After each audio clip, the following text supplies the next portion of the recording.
What's going on, everyone? Welcome back to another episode of the JT Sports Podcast. We're joined with a special guest on today's episode. We got my guy, College Football with Sam, man. What's going on? Uh, what's going on is I would say I'm just ready to talk college football, but more importantly, I'm ready for the really the preseason to be over with at this point. Like I have tons of content and content ideas to really get into, and I could make several more videos, but the preseason's just getting more tiring. I just want Notre Dame versus Navy at 2:30 p.m. Haha, man, I'm looking forward to Utah, Florida, man. I'm always surprised with the amount of Florida fans that are out there because I don't know if you ever been to Gainesville, but Gainesville is kind of country. You feel me? And for there to be so many Florida fans, I just get really surprised. So I just keep talking about them, and you Florida fans keep on watching the video. So I appreciate the support, and I'm looking forward to see what you guys do against Utah, man. Because let me ask you this, Sam: do you think Florida is better than Utah from a talent standpoint? Oh, from a recruiting standpoint, absolutely. But from a developmental standpoint and from the Rice Eccles and home field advantage standpoint, there's no universe in my world that Florida should go in there with Graham Mertz at quarterback and win. And if they do, there's a lot of questions that go both ways.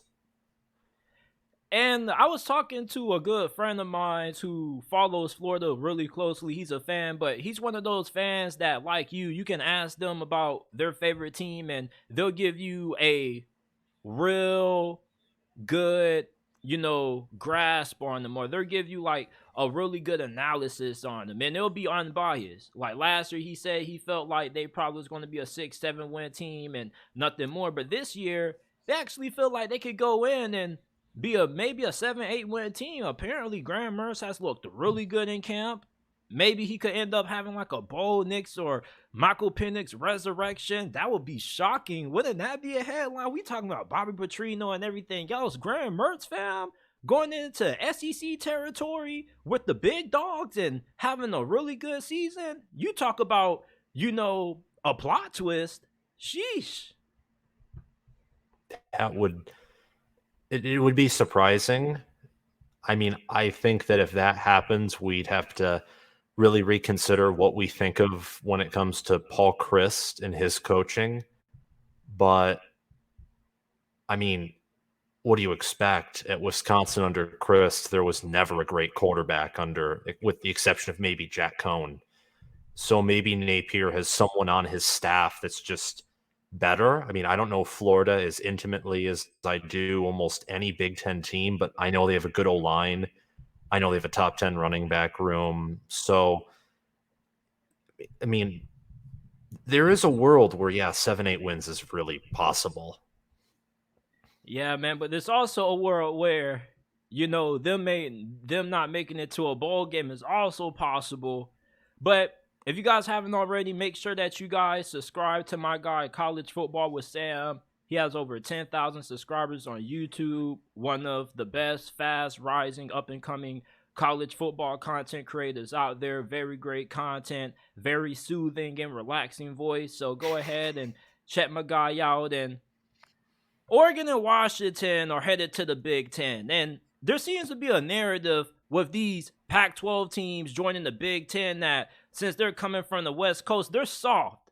And the Big Ten, they're going to beat up on them. They're going to get beat down by Michigan and Ohio State and Penn State. So you being the Big Ten expert, covering the Big Ten pretty closely, what are your initial thoughts on Oregon and Washington and how you feel they're going to fit into the Big Ten? Well, for one, what's going to be interesting is how are the home and home series going to go? Because the Big Ten and the Pac 12 have a history of performing poorly in each other's country. So now that Washington, Oregon, USC, and UCLA are, they're here in the Big Ten, how does that work? What I think is all four of the teams, minus maybe UCLA, who are joining, they're going to be in the upper. They're going to be in the upper half, the upper 9 teams of the conference. I'd say USC, Washington, Oregon, with the way they're developing, and especially with the way that Oregon and USC are recruiting, they could contend for the conference every year from a recruiting standpoint. And I think that 2024, it might be Michigan, OSU, Penn State in any order in the top 3. And then the next 3 teams are Washington, Oregon, USC. I mean, that's probably what I think will happen. So you're getting high level, top tier teams, in my opinion. And if you're a fan of a Big Ten fan not named Penn State, Ohio State, Michigan, this sucks because now your chances of getting to Indy are infinitesimally smaller. They're tiny. But I think that while Michigan, Ohio State, and Penn State will, for the foreseeable future, dominate the conference, and in some instances rough these schools up and beat them to death, they can't win every year. That can't happen. I mean, even with Nick Saban in Alabama, LSU, Florida, Georgia, even Auburn, I mean, they found ways to win. And I expect Oregon, Washington, especially USC with Lincoln Riley, to do something like that. That's just my brief thoughts there. And we already saw what happened the last time Oregon and Ohio State got together, man. It was a bloodshed on that field. Oregon was the more physical team, the more dominant team. And I think that these Pac-12 schools have an unfair stigma about them. They're West Coast boys, so they're a little soft. They're afraid to get down and dirty in the trenches. But I don't really think that's true. You look at Oregon, and you think about what they did when they had Mario Cristobal as their head coach, and with Dan Lanning at the helm, their recruiting is still very good. Washington, we saw what they did to Michigan State, absolutely annihilated them. It was an embarrassment on Michigan State's behalf, kind of a disgrace to the Big Ten. So you look at how they're going to fare in the Big Ten, I expect them to come in and be competing right away. Now, of course, you're going to have USC in there.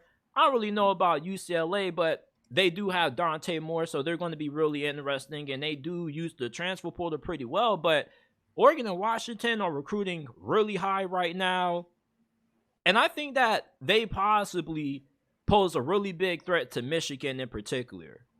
Ohio State, I think they're great because they recruit at an elite level every single year, but Michigan is one of those teams that they recruit well, they don't recruit at an elite level consistently. I'm not saying they don't recruit at an elite level, but it's not consistent. Some years they'll have a top 10 class, maybe outside looking in top 5 class, and then a couple of years they'll have like some top 15, maybe an outside looking in top 10 class. So you don't really get a lot of consistent elite recruiting out of Michigan, but they do a really good job recruiting up front. But Oregon, with Dan Lanning at the helm, he's a recruiting monster.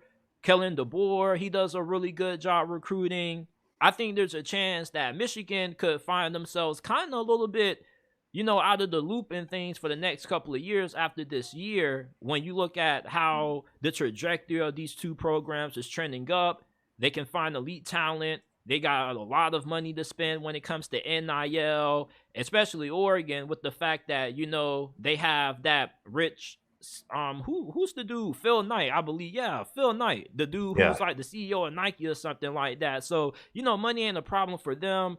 And they both got really good fan bases. So I think that the home games are going to be really interesting. I'm really looking forward to seeing Penn State versus Washington and Oregon, because these are two programs that kind of are on the fringes of really breaking out back into the national scene. Both Washington and Oregon have been to the college football playoffs in the past, and I think that people kind of overlook that. People seem to forget that Washington and Oregon have had really productive seasons over the last decade, especially when it comes to their ability to compete on the national scene. And I think that both of these two squads should do a really good job in the Big Ten. I expect them to be on the upper echelon of the conference, like you say. I don't think Michigan is going to become irrelevant just because they have a certain mentality about them. But I do think that there is a chance that Michigan's dominance or their grasp on the Big Ten may not be as strong as what it is now once these two teams end up entering the conference. But I want to talk about this, man. Texas A&M, I don't know how you feel about them, but I feel like if everything goes right, Bobby Petrino works out, and this team plays up to the level of talent that they have, I think they can win the SEC West. Now, am I crazy? Am I tripping? Or can you see that being the upside for Texas A&M this year? In my personal projections, when I measure like a team's absolute floor and absolute ceiling, that could be like a total insane pick. But it's like with TCU last year, or with the history of college football, you have to take that into consideration. So I have like a whole, of course, all these different things dedicated, and I think, yeah, I have it open.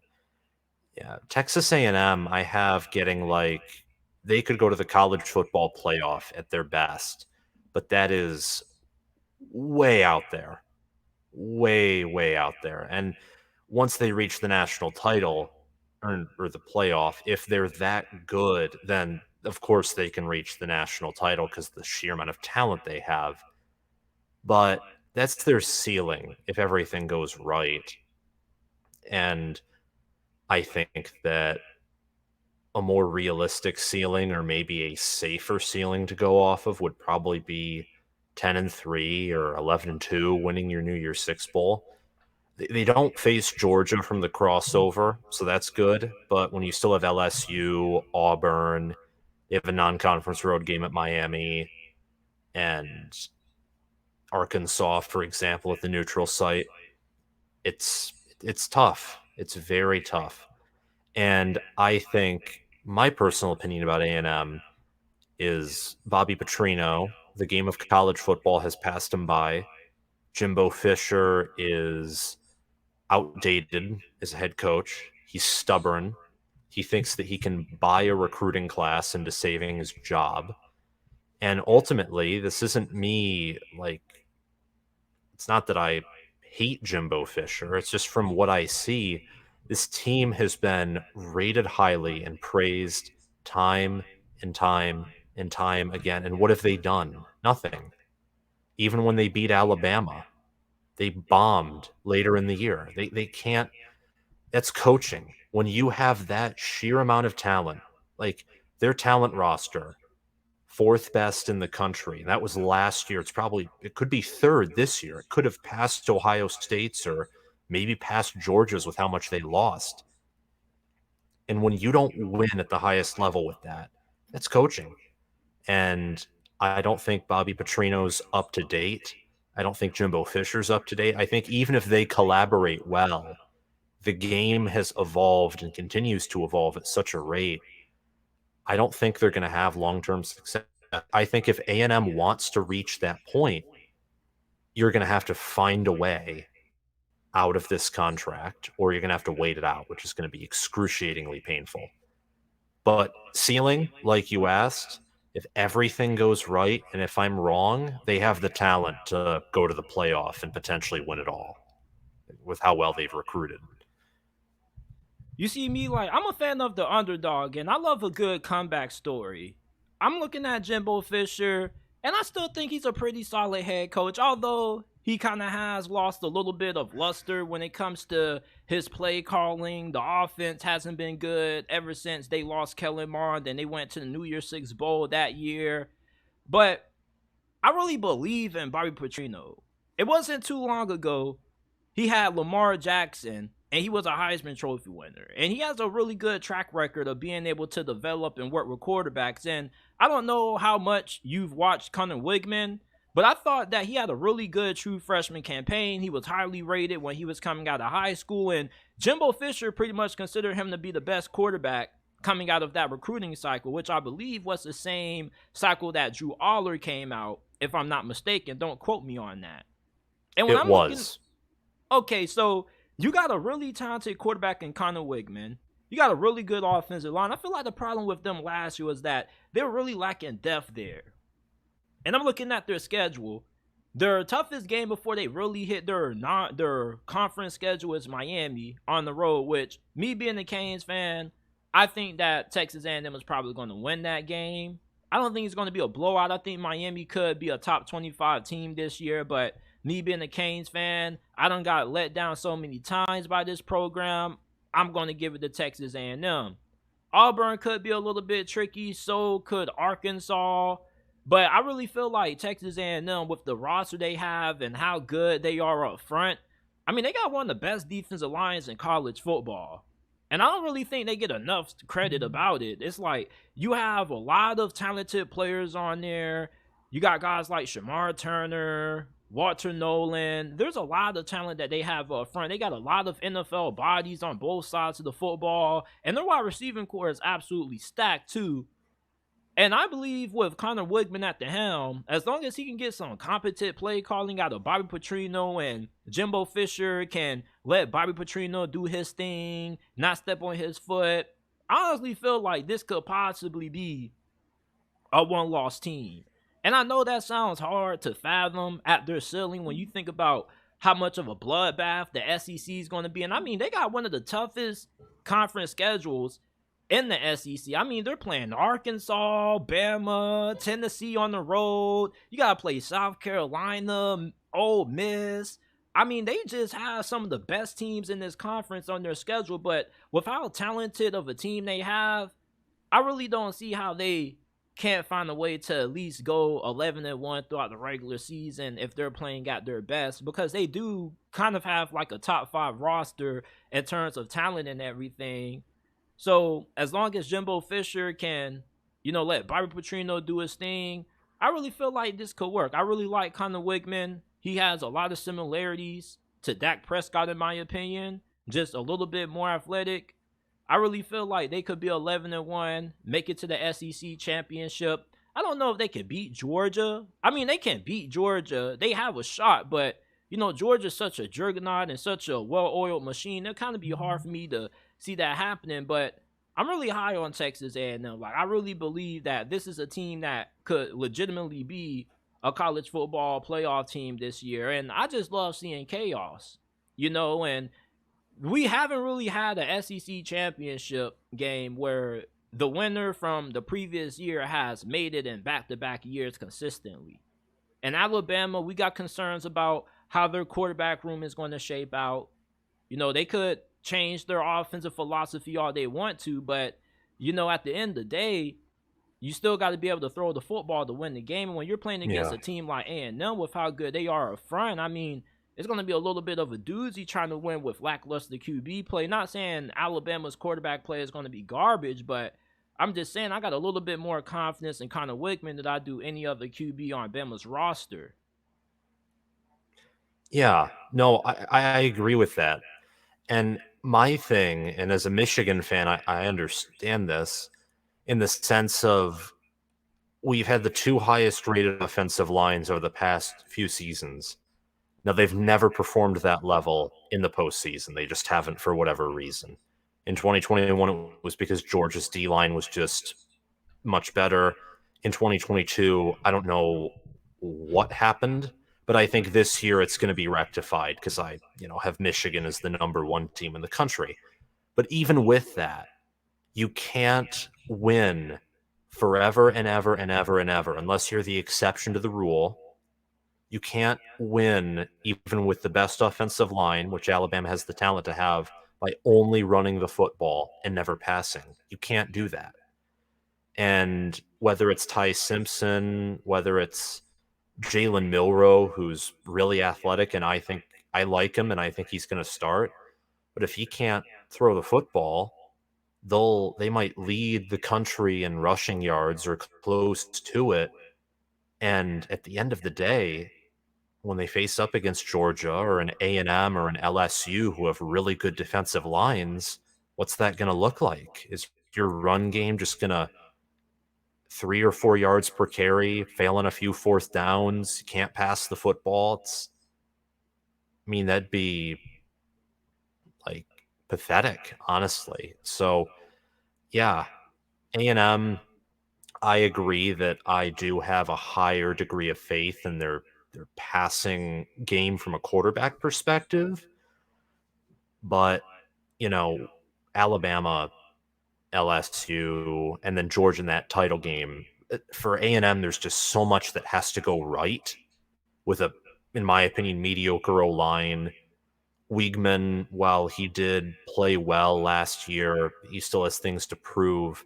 And the defense, as good as that D-line is and as talented as they are, what's interesting about them in Florida State is they struggled so poorly against the run. So what's going to happen when they meet Alabama? They could shut down Alabama's run game, or Alabama could have like 45 minutes of TOP and just blow them out. So lots of questions for A&M, but I think you and I agree that if everything goes right, this team could shock everyone, literally. And my last statements on this, even if everything doesn't go right, I still feel like Texas A&M is capable of being a 9-10 win team this year. You get to play Alabama at home. You can play Tennessee on the road, which is going to be a doozy for you. But I think that Tennessee, with the question marks that they have on defense and the style of offense they play, I think that Texas A&M has a chance to pull off the upset in that one if they are underdog heading into that game. But overall, I really feel like Texas A&M is being a little bit slept on. I really am rooting for Texas A&M. I would love to see Jimbo Fisher make a face turn after being viewed as a heel for the last couple of years. And we talk about heel turns, right? Texas and Oklahoma, I don't really think that a lot of people expect them to really be able to compete in the SEC. How do you think they're going to do in the SEC next year, making that transition? Well, it's really interesting, and the reason it's fascinating is because I have questions about Steve Sarkisian as a head coach, and I don't think Brent Venables is going to do well as a head coach. But they're also both recruiting well, so they're in similar positions in one sense. However, I think Texas is going to enter the SEC. And originally, when this happened, I said they're going to enter the SEC and go 5-7. I was making those jokes because at the time in 2021, they weren't good. They just weren't. But then this year happened. Their recruiting has been consistent, and they're not in the SEC yet. So I have, a right to change my opinion and set that in stone before they enter. Now I think they're going to enter and immediately compete. They have a great wide receiver core. They're recruiting extremely well in the trenches. They have a great play.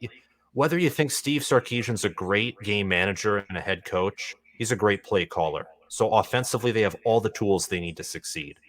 Defensively, they took a massive step forward from 2021 to 2022, and they returned most of that production. So now that they've showed me they can play well defensively as well, now I just got to see who Steve Sarkisian is in close possession games against the best of the best teams. And whether that's Alabama this year or Kansas State or TCU or whoever they play in the Big 12 championship game, if he just wins a handful of those and gets double-digit wins and wins the Big 12 like I think he will, I think they can be one of the nation's best teams, if not a playoff contender, not just this year, but a true national title, like larger than 1% chance to win it all in 2024. Oklahoma, I don't have hope. I have very little hope. And I think that's just because they lost a lot under Lincoln Riley. I know that. And it's sort of just a hunch that I have. I don't know the Big 12 as well as I do the Big 10, but the defense they had was so inexcusably bad. You're moving from the Big 12 to the SEC, and you took over 2 years before you do that. So you don't have much time to get things right before you hit what arguably is now the toughest conference in America. And defensively, I don't think they're great. They have better depth now, and all I've been hearing in the preseason is, "Oh, how good is Jackson Arnold? He's so good, and he's such an upgrade." Well, you already have a good quarterback. You already have a good quarterback. So, as much as the depth helps, the fact that nothing else is being talked about, I think is a concern. And I wonder, like losing, for example, Marvin Mims. I wonder who's going to replace him. I wonder how, their schedule's easy, but what happens when they face Texas again? Or what happens when, TCU comes to town? Or when they face Kansas, who hung 42 on them last year and returns a ton of production? What happens to Oklahoma? Not every, I know that we love, because I love, success stories as well. Maybe it's hard to believe, but I do. Not every new head coach can be successful. And I like Lanning. I like DeBoer. I now like Dykes. At some point, one of them I just have to lay my hand on and say, I don't think so. And going 6-7 at Oklahoma, even with all they lost, you can't do that. If you go 6-7 with that schedule, you enter the SEC in the Big Ten with that same team, you go 4-8 or 3-9. And the conversation's even worse. So I love Texas in the SEC. I think it's going to work. I think they might become a premier program in the SEC, like up there at the top of the hill, especially when Saban retires, inevitably. Oklahoma, Mike Valeni, a guy that I listened to in 97, won the ticket in Detroit.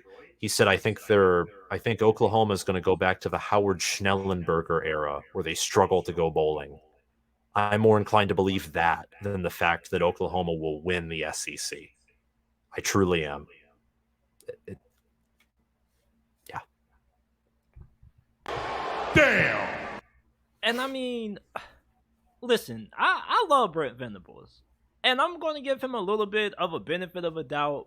I'm just going to act like last year didn't happen. I'm just going to take that thing and, rip it in trash and throw it away and just forget about 2022. Because he did lose a lot on defense. They didn't really have a lot of depth. But he is one of the best defensive minds in recent memory in college football. I expect that defense to make some massive improvements. And when I say massive improvements, like this should be a massively improved defense. Offensively, I think they're going to be fine. Jeff Lebby is a really good offensive coordinator. And I don't think Oklahoma is going to go into the SEC and be as good as Texas. I just think that Texas is just so much of a juggernaut. It's like Texas is like USC, Florida, FSU. You get the right coach in there, you recruit well, you should immediately be able to contend no matter what conference you're in. You should immediately be a national championship contender. And I feel like Texas has a lot more momentum going into the SEC, especially if they perform at a really high level this year than what Oklahoma is going to have. Yeah. My thing with Brent Venables, and why I may have a little bit more confidence in him than you do, I still don't think that Oklahoma is going to be the cream of the crop of the SEC, but I think they could be an 8-9 win program. And, with how the schedule lines up, they can get a couple of breaks here and there. Maybe they could make it to a couple of SEC championship games or not. But Brent Venables does have a lot to prove. I don't know if he'll be a championship caliber coach, but I think he can be a pretty serviceable head coach, have you around that 8, 9, 10 win range. This is somebody who has been on a lot of national championship staffs. Dabo Swinney with Clemson, Bob Stoops in the early 2000s at OU. So he knows what it takes to build a championship program, and he does have pretty good charisma. He's able to, galvanize his players. His players do love playing for him. He brings a really unique energy. I am skeptical about him, but I don't think like he'll end up, fizzling out and being a disaster in the SEC. When I look at Steve Sarkisian in Texas, though, I mean, I expect them to hit the SEC running. Like, I feel like a lot of people are hating on Texas because, it's easy to hate on Texas. They've been down for so long in terms of every single year.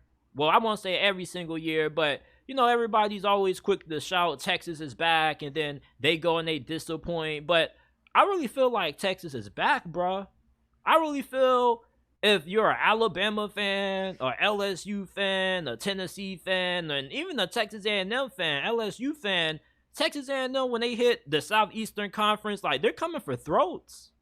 They're coming to take it all. Like, I don't think this is the same Texas program that it was under Tom Herman or Charlie Strong. Steve Sarkisian, he's a really good recruiter, and it really seems like he kind of is now starting to hit his strides at Texas. And he also has a really good staff, and he also knows the SEC pretty good. So if I'm a Bama fan or just a fan of the SEC in general, I don't think Texas is going to come in and they're going to lay down and they're not going to be able to live up to the hype, because we know how good Texas is when you get it all figured out. And I think Texas is really close to having that thing all figured out. And if they get that thing all figured out this season and they go into the SEC with the Big 12 championship, and they don't even got to make it to the college football playoffs. Let's say they have a 10-win season. Quinn Ewers hits the NFL draft. Next up is Arch Manning. You feel me? I think any non-Texas fan who is following the SEC closely, doubting Texas would be a huge mistake. And I feel like Texas needs to start being viewed very seriously. I don't no longer think that they're one of those teams that you can just make a joke at and just meme and just think that, they're just going to disappoint. Like, I feel like Texas is for real under Steve Sarkisian. He has a really good staff. They hit that recruiting trail really hard. I mean, I really love what Texas could do in the SEC. And for you, do you think that Texas could immediately go in and just win that thing year one in 2024? Or do you think it may take maybe 2 years? I did schedule predictions for 2024 because I'm just that, just into it, because 2024 is a huge year. 12-team playoff. You have, the Pac-12 is no longer going to exist in 2024. New TV contracts. Big Ten's going to have 4 new teams. I did schedule predictions, and Texas has they have a really nice schedule for 2024. Toughest game in conference, because this is what we're talking about, the SEC, is Georgia, and Georgia's at home. It's going to be a new environment for Georgia, and it's hostile, and Texas will be the most talented they've ever been in over a decade. And their next toughest game will probably be on the road at Texas A&M, who I think is a plainly inferior coach. They could win it in year one. I seriously think they have the talent. Even if Steve Sarkisian isn't the GOAT coach, and I kind of use that remark with some cynicism and sarcasm because people toss it around all the time, even if he isn't an elite coach, the sheer talent they have might be enough for them to do something like that, especially a quarterback. I mean, Malik Murphy and then Arch Manning behind him. I'm a firm believer in that quarterback room. I'm a firm believer in the development they've done at wide receiver and tight end and offensive line and defense too. They're getting better defensively. They could go in the SEC and they could flat out win in year one. I think that. And people will say, well, they haven't, you're giving them a ton of benefit of the doubt or you're overrating them. And I get that. But I've also been the person who said last year that they were overrated, because they were. They were not going to win the Big 12 last year. They weren't. They were too anti-clutch and mentally weak. And really young. Yes. And they had an injured quarterback. Like, Quinn Ewers was not the same after he took that hit. And Oklahoma is the same thing this year. Like, they're rated highly. ESPN's FPI has them in the top 15 by odds. They're favored to, be in that Big 12 championship game in the second place. Like, you can't say that one is overrated, in my opinion, not at least question that about the other. Oklahoma's move to the SEC, I think, is like Nebraska's to the Big Ten. Like that could Oh, that could whoa. that could prove to be like gross, honestly. Like not from a geographic standpoint, and it could work, but you got to have the right head coach. And you don't have Texas recruiting, you don't have Florida, you have pipelines, but you don't have that. There's just something about Texas and what they're doing right now. They're on the uptrend. And my opinions could totally change after this year because you have one more year to prove yourselves before everyone's predictions of how your future is going to be are final, because then you're in the conference and that's a different conversation. But from how things look currently, you go 6-7 in year one. Your team gets, even before Dylan Gabriel was hurt, I mean, TCU just had like 3 or 4 plays of 70+ yard touchdowns. It's like that was disgusting. Texas, meanwhile, was so close to being great, but they still went bowling and they still competed with Alabama, Washington, even beat Kansas State, competed with TCU, Oklahoma State. Like all those teams were ranked at the time that they played them. They had one of the tougher schedules in the country, and they went 8-5. And they're recruiting well. Oklahoma's recruiting well too, but you can't only recruit, you got to coach. And maybe, I mean, I'm obviously going on more of a stretch than you are. You're probably wiser by giving Brent Venables more of a benefit of the doubt. There's just something about Oklahoma's move versus Texas's that it's different. And I think that Texas, to go back to your question, as I've said before, they could go into the SEC. And it's unlikely, yeah, because Georgia, Alabama have better head coaches. LSU's recruiting well. But Texas could go in and win year one. Why not? They're going to do it at some point. They're too good of a program. They recruit too well. And I They got too much yeah. money. Money. Yeah. Them pockets deep down there in Texas. They got oil. They got a lot of things. Like they got some really rich boosters.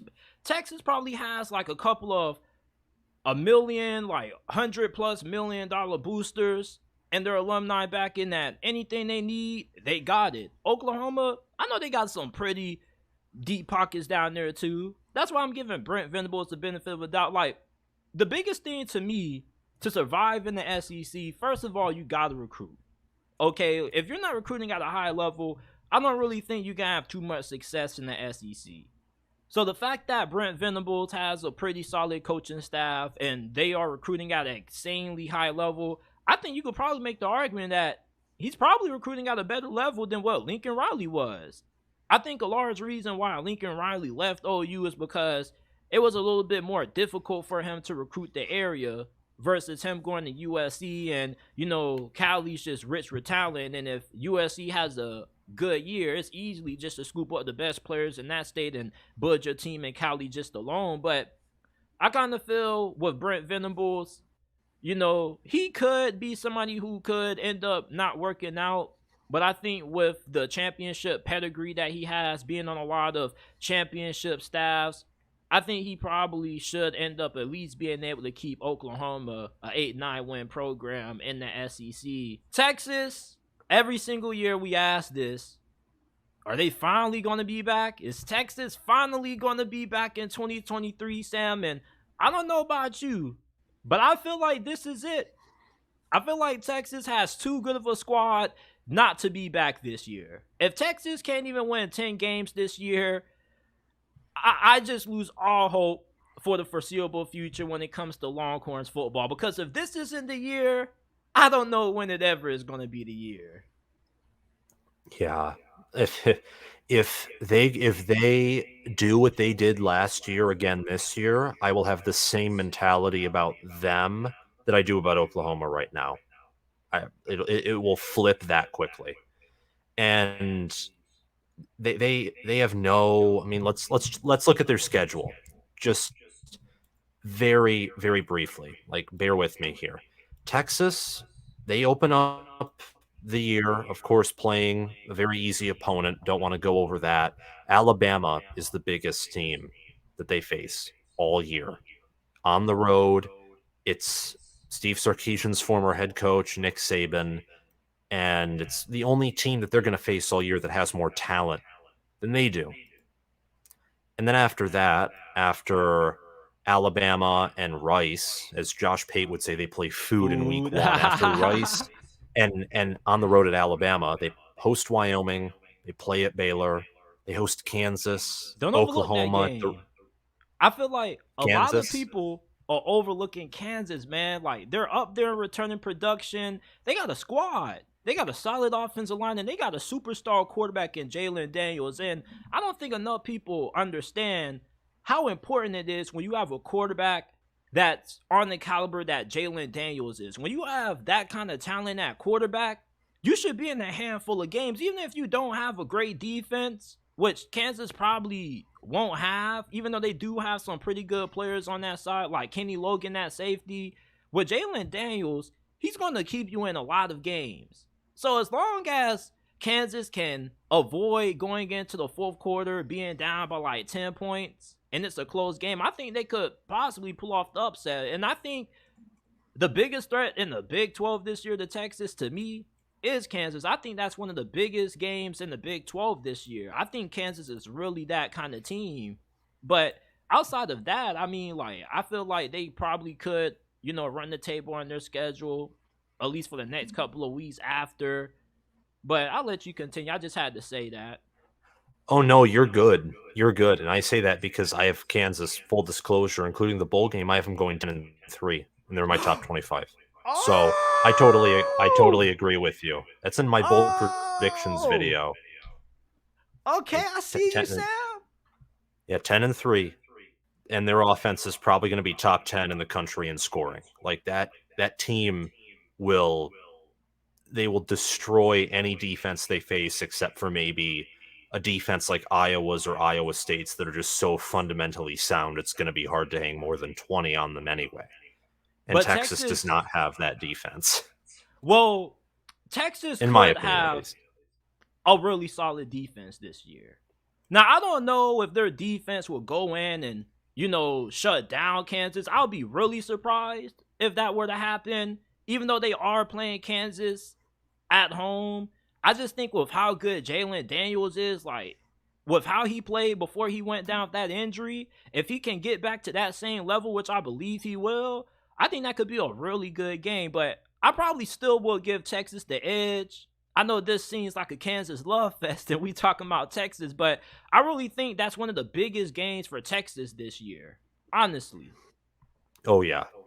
And do not overlook, I would say, Kansas State on the schedule, or TCU, or even Iowa State, even Texas Tech. I mean, that last 4-game stretch, they're teams that in theory shouldn't touch Texas, but the reality is, given Texas's history and given the fact that all of those teams, minus TCU, are very fundamental, very sound, they could easily give Texas problems. And then TCU, from what we've seen, I mean, with even Gary Patterson, I mean, they dominated that Texas rivalry. It's on the road. TCU is going to be a massive underdog because Texas is going to be favored in every game except the Bama game. They have too much talent, too much money behind them. And TCU they're still going, I think, with the staff they have, the explosive wide receivers, tight end Jared Wiley, and their defense. This may sound shocking, but they returned some players at secondary, and you don't have Bijan Robinson at Texas anymore, so your strength's going to be passing the football. That's another interesting game. And I think that I think that in that November stretch, Texas is going to lose one of those games. I don't think they're there yet. I'm having it as TCU because it's the road game. TCU, I think, has the best staff out of those 4 teams, outside of maybe Kansas State. But it could be any of those teams. But to get back to Texas, because we have been talking a lot about other Big 12 teams, but we have to. Yeah, Um, you got to set the stage. exactly. Exactly. And the Big 12 is going to be a really fun conference. I think almost anyone can win it. Texas, of course, is the most likely, I think by a mile, but other teams have a lot of chances, a lot of opportunities. Texas is prone to upsets, as we know in past history. I think they're nearly back, if not back. I think they're back. I'm going to go and say I think they're back. Um, Now, of course, that opinion could change. This could be, the first year I fall for the trap, and it's like, well, you still fell for the trap, the bear trap. Um, and that'd suck. But they're the most talented team. They're evenly recruited. I didn't mention this earlier, but I wanted to. But they have a great play caller in Sark. I already mentioned that, who coordinated one of the probably the best offense in Alabama history in 2020. Kyle Flood's a great recruiter and developer at O-line. And then Pete Kwiatkowski, I hope that's how you pronounce his name. He was the defensive coordinator at Boise State and Washington under Chris Peterson when those were defensive. They had good defenses. They also had good offenses. But Washington, from what I can recollect, in 17 and 18, the only reason they weren't terrible, because Matt Lubick was a horrible offensive coordinator, they were good because their defense was good. I mean, Jonathan Smith was the reason they went to the playoff. And then that defensive staff, including Jimmy Lake, was the reason that they didn't collapse once Smith left. That's just my opinion. So they have a good staff. It's all about Steve Sarkisian now. If they're not back this year, there cannot be any excuses. They've used the portal. They've recruited well. They have a good staff. They have money. That's on him, which is pretty damning going into the SEC. Because now you're thinking, well, if he's not it, maybe he is, but we'll have to wait another year. Who is it? We're going to have to do this again and again and again and again, potentially.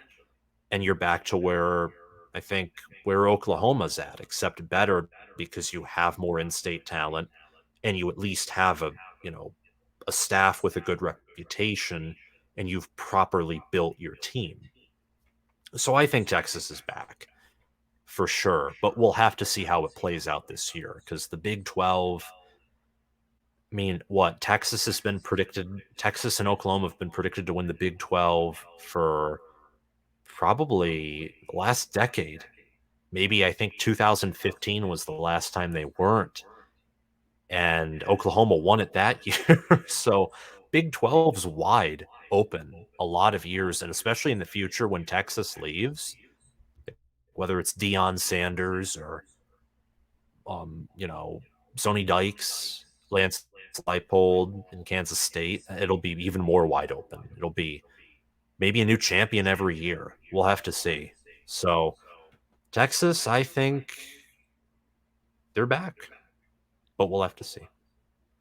And thinking about the talent that they have on offense, you got Quinn Ewers, which there was a report that came out that said that some coaches think that they expect Arch Manning to take over eventually. I don't really think that's going to happen. Quinn Ewers did show a lot of promise. I didn't think he was shit. I actually liked what I saw out of him. The problem with Quinn Ewers is that he was heavily inconsistent. When he was on, he was on. He was making big time throws downfield. But when he was off, it was pretty bad. And looking at their roster, you got Xavier Worthy, who battled with injuries last year. One of the best receivers in all of college football. Jordan Whittington, Isaiah Nayer.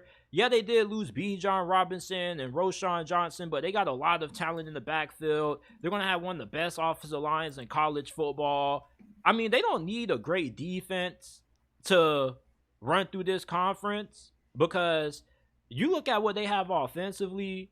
I mean, I don't really think anybody in the Big 12 should really be able to slow down this offense. I think that this should easily be an offense that's capable of being able to hang 35, 40 plus on you with ease. Now, you may run into a couple of games where, your offense may start out a little bit slow. But overall, I kind of feel like Texas should at least beat the majority of teams on their schedule this year outside of Bama and maybe a couple of games or two. But outside of that, I feel like they should be able to at least win every game outside of a couple by at least 14. this is a really Oh good yeah. squad. Like I feel really confident in this Texas team. I don't really feel like this is a team that's going to be able to be less than a 10-win program this season. Like if they win less than 10 Yeah. games, like you said, like I just lose all faith in Texas football this year. There's way too much talent for Texas not to be able to at least win this conference this year. And I understand like why they're always favored because you recruit so well. So obviously, if you recruit so well compared to the other teams in this conference, I mean nobody else is really touching OU and Texas in recruiting. So it's Yeah. like for me, And that's Oh, go ahead. I was saying for me, I just personally feel like Steve Sarkisian has a really good team this year that's capable of being able to compete for a national championship. I don't really think there's another team in the conference that's really close. OU, I mean, they could be the second best team, but I kind of feel like Kansas and a couple of other teams could overtake them. I'm not thinking they're going to be bad, but I just think that Texas, the gap between them and the rest of the Big 12 is pretty huge. And if you're a fan of another team in the Big 12 not named Texas, I feel like you got to kind of give Texas their props for what they have. Like, they got a really good squad going into this year. Oh yeah. I 150% agree with you right there. The gap in theory is massive. I mean, there's no reason to think otherwise in my mind. And that's like if there's no excuse to not win the Big 12 this year. There isn't. Like if Texas Tech wins the Big 12, or if Kansas State repeats, or TCU wins the Big 12, Kansas State and Kansas and all those programs have like a microcosm of the talent that you do. And in the case of Texas Tech and TCU, they would have done it in a shorter period of time than your head coach was there. I mean, what does that say? That's why I can't disagree with you. If they don't win it this year, or maybe because there's always exceptions to the rule. If they go 12-0 or 11-1 and lose in the Big 12 title game, that's another thing. That's a totally different conversation. But if you go 9-4, 8-5, or maybe you're like Texas in 2018, where they limp into the conference championship game because of what turns out to be, a win against Oklahoma that maybe in 10 other realities doesn't happen, or worse than that, then you lose faith in the head coach and the CEO because he's recruiting well. His staff's developing them somewhat well. I mean, you have guys that are listing Quinn Ewers as all conference, all American, Heisman. Xavier Worthy's rightly being listed as like one of the best wide receivers in the nation. You have a great O-line who returns all 5 of their starters. Jatavion Sanders could be the nation's best tight end. Could be. I think Brock Bowers is number 1, but he has that talent. And defensively, you've proved if you can't win with that, what are you going to win with? You can't. It's impossible. You can't do it. Come on now, dog. It's like you have Come on, Alabama's man. talent. You go 9-4, 10-3 every year. I mean, you can't. There at that point, you have to have a change. Either you as a coach have to change, which very few have done. Dabo Swinney, Jim Harbaugh, very few have done that after they arrive at a job for multiple years, or you have to go out and get someone. So in my mind, I'd love for Kansas or Texas Tech or someone to win the Big 12. But to me, it's so obvious that Texas should win. I'm just going to, and I think they should, and I think Sarkisian's improving. I think they will. But that question does have to be posed. If they lose to Bama, and then after, like last year, after losing to Bama, they then lose like a September or October conference game, then the questions begin to get tough. The ACC right now, FSU, I think they're on Clemson's tail. I think if you're a Clemson fan, you need to be really, really scared of Florida State because I don't think they're too far off from surpassing Clemson as the top dogs in the ACC. I mean, we already know when these Florida schools have the right head coach and they're clicking on all cylinders and recruiting is going crazy, like what it is for Mike Norvell and company right now, this Florida State team can easily overtake Clemson. Now, Clemson still is the top dog because to beat the man or to be the man, you got to beat the man in the wise words of Ric Flair. Woo! And you look at FSU and the trajectory that they're on, like, what's crazy is that around this time last year, Sam, there were people out there who were doubting Mike Norvell. And a year later, it's just a complete 180. All of a sudden, recruiting's going crazy. It's a lot of momentum, a lot of optimism. They're 8th in the AP poll going into this year.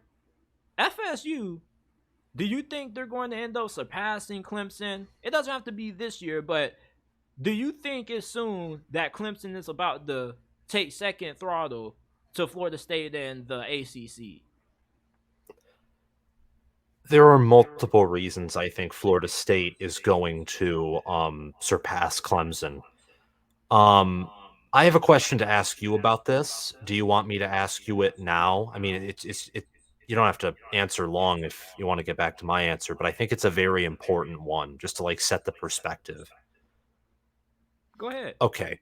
So I know you said in order to be the man, you got to beat the man, and I agree with that, at least from an on the field perspective. However, take all things into account and in your mind, predict the future, or at least the best that you can do.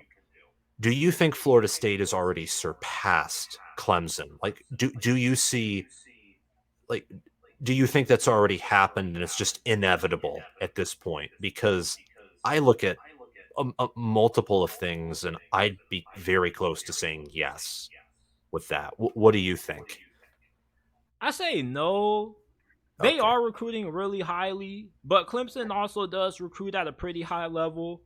And the fact that Dabo Swinney did something unconventional, hiring a coordinator outside of the program, that's very unlike him. And I think it's only a matter of time before he starts to utilize the transfer portal, because when FSU ends up beating them this year, I don't think they're going to lose to them at all because they just have such a better team this year. And the reason for that is because everything they got from the transfer portal. You got Jaheim Bell. I mean, you got Johnny Wilson. He was from the portal last year. You got Keon Coleman. I mean, Florida State's roster is a mix of great talent development, recruiting, but mostly utilizing the transfer portal. Jordan Travis, people seem to forget. He came from the transfer portal. And I think Dabo Swinney, he's going to look at that. He's going to realize that, and eventually he'll figure it out, like, okay, like, maybe I need to change my philosophy. Because one thing about great head coaches is that they're able to get with the times. Now, they may be a little bit stubborn and they may push back on change, but once that change ends up kicking you in the you know what, the 3-letter word, you end up saying, you know what, bump it. We finna hit that portal. I'm tired of this shit. We finna even the scope.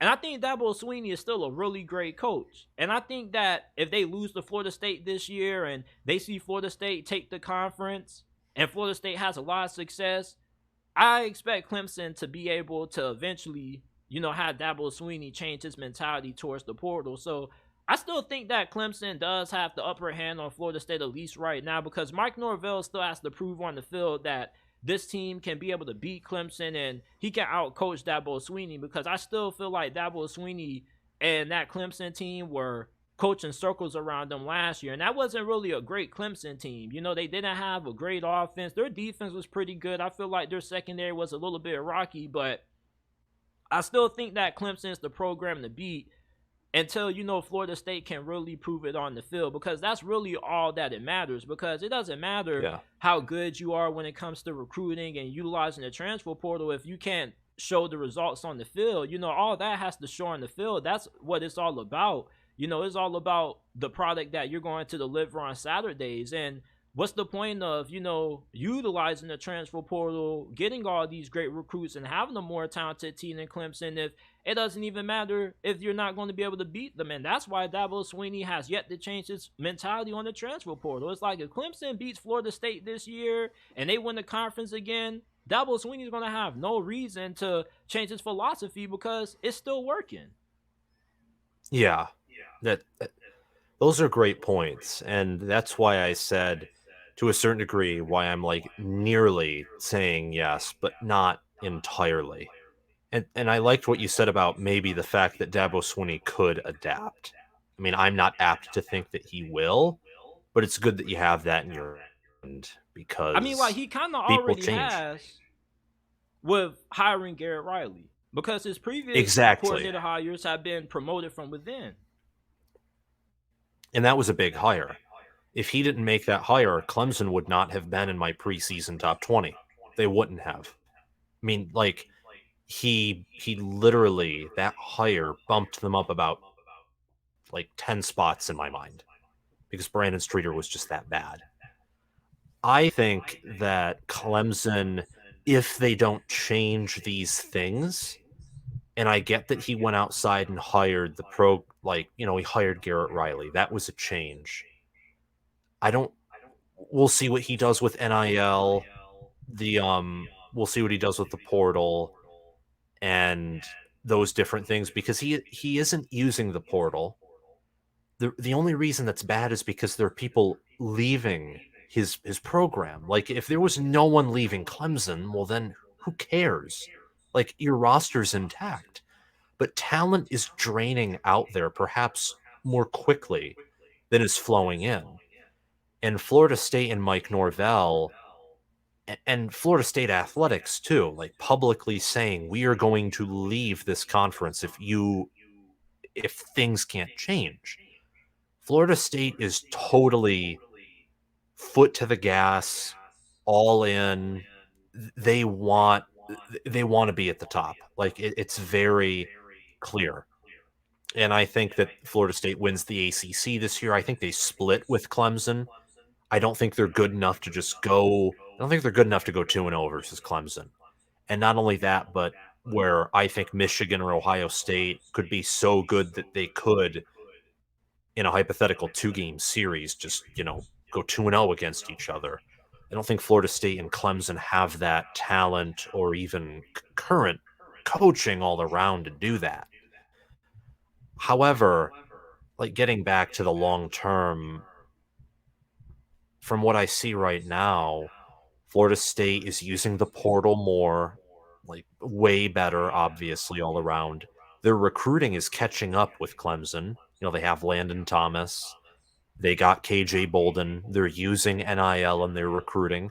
KJ Bolden, by the way, I think Clemson was in. I don't. Maybe I'm wrong there. I think Clemson was there for a while in that recruitment and in other recruitments too. And Florida State is just there with money, there with hype, and I don't think they're going to be a playoff team. And I think they're rated too highly in the polls. But that's my personal opinion. I think the ACC is weak, and I think right now it's just Florida State and it's just Clemson. It's like the Big 12 with Texas, except the Big 12 is more above average depth. The ACC just has two great teams, or maybe near elite at best, and the rest of the teams are probably above average or mediocre at best, bad or terrible at worst. And I mean, it's just really difficult because everything off the field says that Florida State is going to potentially rocket right past Clemson. But then there's the on the field where last year Florida State totally could have competed. They totally could have beaten Clemson. They just didn't. Clemson dominated and Florida State scored garbage time and they looked, they made the score closer than it was. So you got to beat the man to be the man. However, once they beat the man, and I think it's almost inevitable at this point that they will. If they don't, then it's like with Texas, you got to ask some uncomfortable questions. But if they do, what would stop Florida State from just taking off and leaving Clemson behind? unless Dabo Swinney changes everything else that needs to be changed. And the probability of that's unlikely. That's why Bobby Bowden fell off. That's why Mark D'Antonio at Michigan State fell off. Great coaches at some point do take a step back. Nick Saban's like the one exception, and he will someday, whether it's on the field or sadly with the fact that our life is finite, whether it's off the field, and one day something just happens. So I mean, I guess I'm with you, but I think I'm more extreme in the fact that unless radical changes are made and the percentage of that small, Florida State will probably become the premier program in the ACC, and then they might be the first to leave, which is very telling about the ACC's predicament. Yeah, man. I'm looking at FSU this year. I wouldn't be surprised if they mop the floor of Clemson. I think that there is.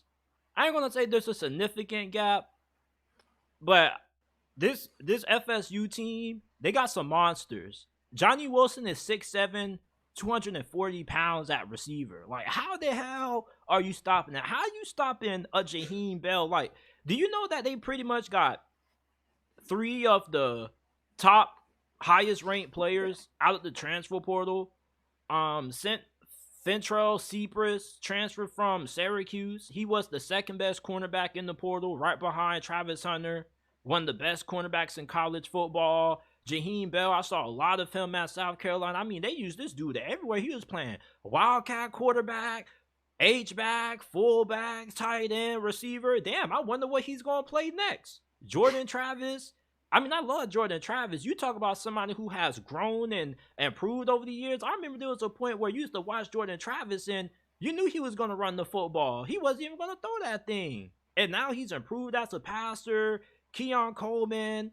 This is the best offensive line FSU has had. We don't even know about Clemson's offensive line this year. So I'm looking at Dabo Swinney. It's like, you kind of got no choice.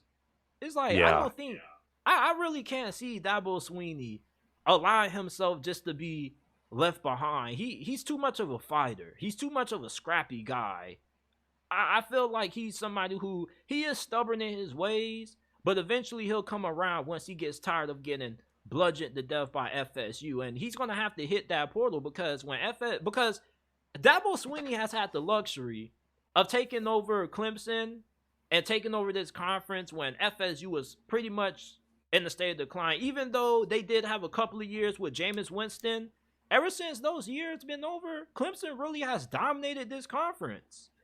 Absolutely. It's like they've been playing NCAA 14 dynasty mode on freshman difficulty because they haven't had nobody else. I mean, Miami hasn't had their stuff together. And even that one year Miami had, like, Clemson still smashed us in the ACC championship. Like, yeah, what was it? 34-3 or something crazy like that. And, like, I was thinking that Miami's defense could keep us in the game. It's like, I'm never going to doubt Dabo Swinney because he's one of those guys that you doubt him and you count him out. Oh, yeah, he's going to be hella motivated. And the thing with Clemson is that they haven't really been able to use that underdog mentality anymore. And now they can finally use that. It's like, now you got a good reason to feel pissed off. Everybody, like me and you, are picking FSU to beat them. It's like he's going to have to make a change. But this is it for this episode of the JT Sports Podcast, man. Once again, we're joined by my guy, College Football with Sam. Make sure that you guys go ahead, subscribe to my dude, check him out. Before we let you go, man, let everybody know what you got planned on the channel with the college football season only 11 days away, man. We're so close. We got one of the longest off seasons ever. Like, I'm tired of all the chat, man. I want those passes to start thumping. Yeah. I hope Navy beats Notre Dame. I want to watch that. I want to watch that game and have chaos just come out of the gate. That would Don't do that to my Irish, man. Like, I ain't gonna lie. Notre Dame fans are some really good people. Some really, they got a really diehard fan base, Sam. Like, you got to talk about Notre Dame. Like, they got a really passionate fan base. They left my program and that rivalry in the backseat. That's no. I don't know why they did that. And one more thing, if like before we go, like speaking of that Miami defense in 2017, that's why I don't trust Manny Diaz. Like that was with Kelly. That's with Kelly Bryant at quarterback, and you allow 34 points.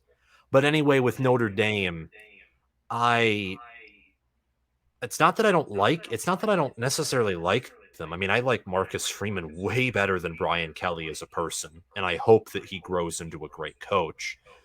But I mean, outside of like Michigan and some other teams that just some other select teams, just because I'm that way, like I have some teams selectively year by year consistently that I like to succeed.